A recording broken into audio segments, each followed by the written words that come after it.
Jesus and his disciples were invited into a home for a meal. Lazarus was also invited, and Martha helped serve. While they were eating the meal, their sister Mary came and anointed the feet of Jesus with some expensive oil, and then she dried them with her hair. The smell of the perfumed oil filled the house.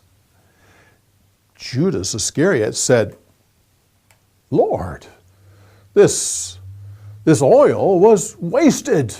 It could have been sold and the money given to the poor." Not that he actually cared for the poor, but he was in charge of the disciples' money and was stealing from it. Jesus said, "Leave her alone. She has anointed my feet for my burial."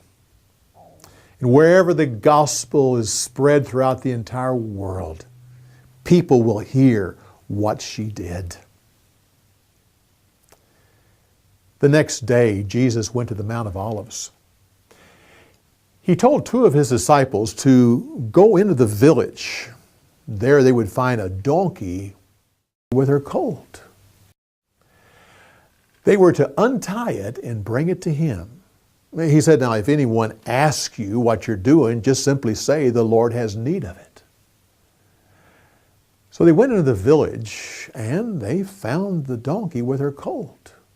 So they untied it and started walking away. The owner said, what are you doing?" They turned to him and said, "The Lord has need of them." So they were allowed to take them. They took him to Jesus, and even though the colt hadn't been ridden before that day, they put their robes on the colt and helped Jesus get onto it. As he went down the path, people took off their robes and spread them in front of him. As they went down the Mount of Olives, people took palm branches and spread them along the path. They shouted and praised God for all the miracles they had seen.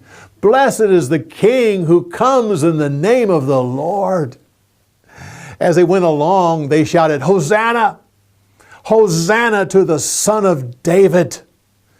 The Pharisees heard this and said to Jesus, "Do you hear what your followers are saying?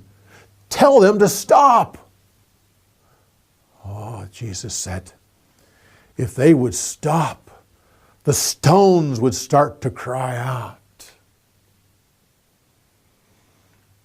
Before they entered the city, Jesus stopped and he started to cry.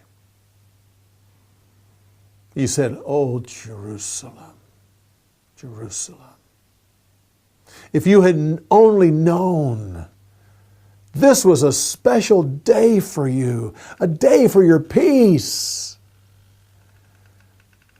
Oh, but now your eyes will be covered so that you won't be able to see. A mighty army will come and destroy you.